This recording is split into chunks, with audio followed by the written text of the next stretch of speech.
Hello, everybody. This is Devo of Devo's Film Reviews here, and this week's review will be The Spy Who Loved Me. Directed by Lewis Gilbert, starred Roger Moore as 007 in his third outing, Barbara Bach as Major Anya Amasova, aka Triple X, Kurt Jurgens as Carl Stromberg, Carolina Monroe as Naomi, and of course, Richard Kiel as Jaws, with, of course, Walter Gotell as General Gogol, Bernard Lee as M, and Lois Maxwell as Moneypenny. This is, I gotta say, a lot of people say that book versus movie, where book is always better, this is one of these exceptions to rules, because I've read all the Bond books, but Spy Who Loved Me I don't really consider the book I don't really consider I personally don't consider canon, because the movie is way different. I mean, the book is about a woman named Vivian Michelle and it's born for the point of view of her where she meets Bond and kind of has a one night stand with him, and I have to say, kind of very lackluster. Even even Ian Fleming himself was not really impressed with it. And that's saying something for the guy who wrote it.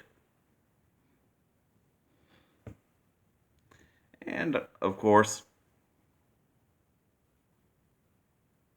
the movie, way hella different, as it starts off with two submarines getting getting hijacked by Stromberg, who wants to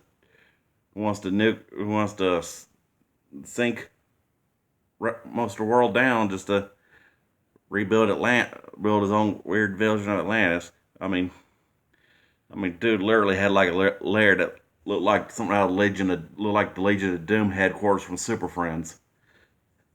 I mean, this was almost more like a superhero movie than a spy movie, if you come to think about it. Because Stromberg was almost something like, I mean, this is kind of something I'm surprised Spectre didn't do in the Connery timeline. Because Connery and Lazenby were almost actually dealt with Spectre. Well, not counting a little cameo in 4 Years Only, but I'll get to that in the review for that later on. And of course, you got the infamous chase scene with Wet Nelly, aka the Lotus Esprit. At first, I kind of thought it was almost a Ferrari at first, but I had to look up to know it was a Lotus and all. I had to really build up a lot of knowledge on British automobiles to do these reviews. Although I am a car buff, and yeah, that's unrelated right now. And of course, that chase, man, talk about one of the best ones in Bond history. I'd say it's kind of personally my top three between License to Kill and Man Golden Gun on chase scenes. And woof, even some of them quips like all of them feathers and they still can't fly, and Bond's jabs about Egyptian builders and the in the when they encounter Jaws in the after Fakesh after Jaws killed Fakesh in there, and Bond and Triple X were lucky to team up because Triple X, the character, who non-existent in the book, I might add, was pretty much Bond's opposite number in the KGB. And Barbara Bach was perfectly cast. I'm surprised she wasn't related. She's not related to Catherine Daisy Duke Bach, but but they did look alike.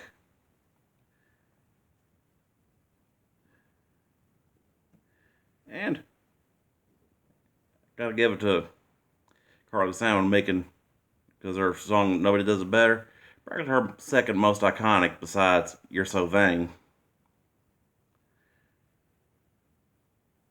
And knocked it out of the park for when World's Not Enough came around. The song was used in a tribute to Desmond Llewellyn, aka Q, which of course this was the third one and only one of the Moore timeline that had Q referred to by his first name, by his real name. I mean, Major Boothroyd, which the others being Dr. No and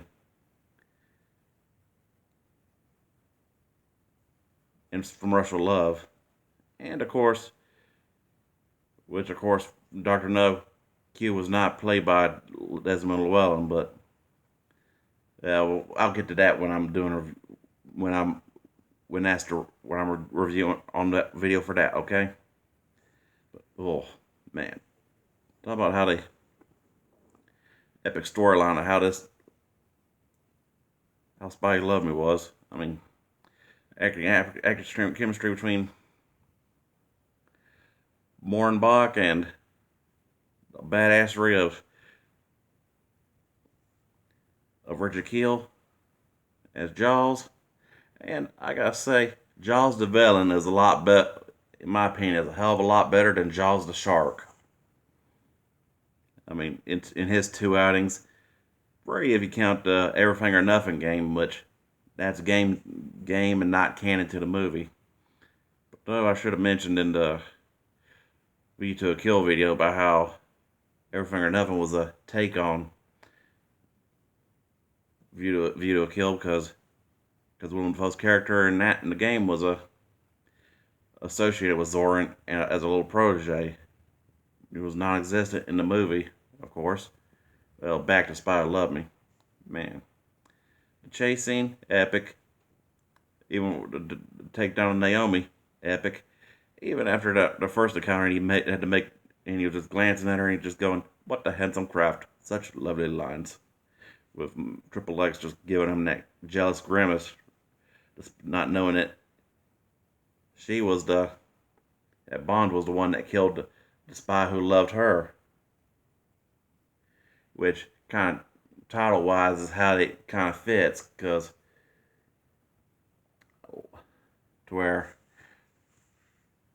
Major Sergei Bozov was the boyfriend agent of Triple X, who in the help scene in the beginning of the movie, in that encounter with KGB assassins, and then Bond capping Major Bozov with that ski pole gun before jumping off that cliff with the epic Union Jack hanging out parachute. I mean, before you cut to the title sequence, man. And I also mentioned this is about the second of three movies that, in non-sequential order, that Bond is wore his Navy uniform. Others being You Only Live Twice and and Tomorrow Never Dies, and kind of a little foreshadowing of where it had Robert Brown, who in his first appearance in a Bond movie, and the first appearance of Jeffrey Keane as Defense Minister Frederick Gray, who was, of course, the guy M answered to. And Robert Brown as Admiral Hargreaves in this movie, I was kind of a little theory did he get promoted or just continue being Miles Messervy which this is the only one that ever in the movie timeline actually acknowledged M's real name. I mean, the male M, not Judi Dench, but we all know that story. And of course but yeah, think about it. Kind of a fan theory. Did the Admiral get promoted or just play a different character? Because it's been known to happen in Bond movies where Charles Gray, I mentioned in Diamonds Are Forever, and You Only Live Twice was Agent Henderson, You Only Live Twice, and Blofeld and Diamonds Are Forever. And then there was, in Living Daylights, had Joe Baker as Brad Whitaker, the villain.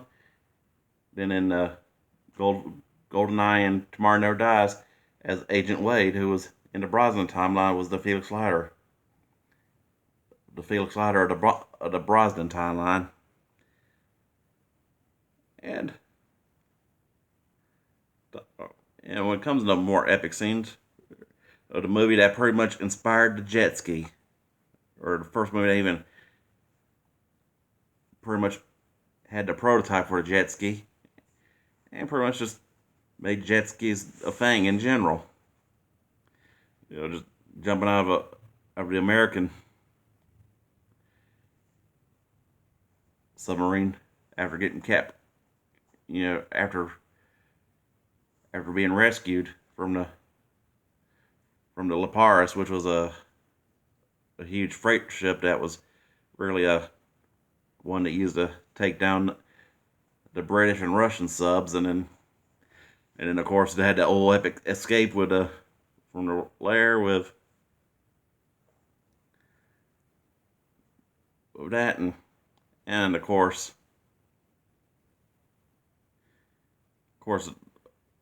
Stromberg getting his, and it was just,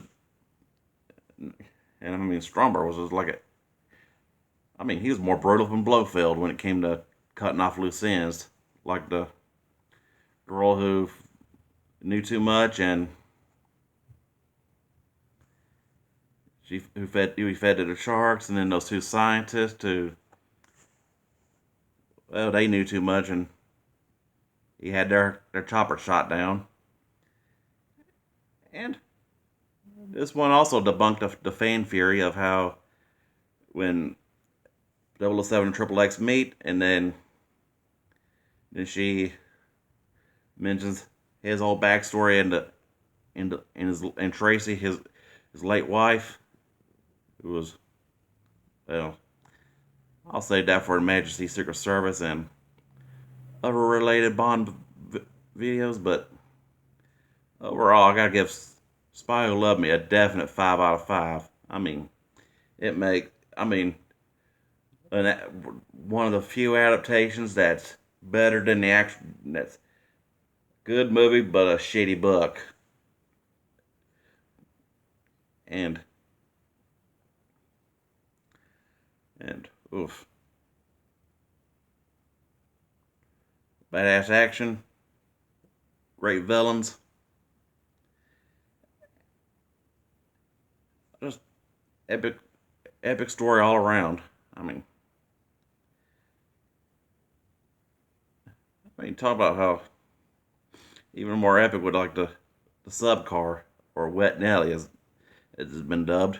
I already mentioned before, but gotta mention the old car that turned into a submarine. How cool was that? So, yeah, back to what I was saying, 5 out of 5. I hope y'all like, subscribe, enjoy. Leave some responses in the comments and some suggestions for future videos for my channel. Subscribe and hey, enjoy.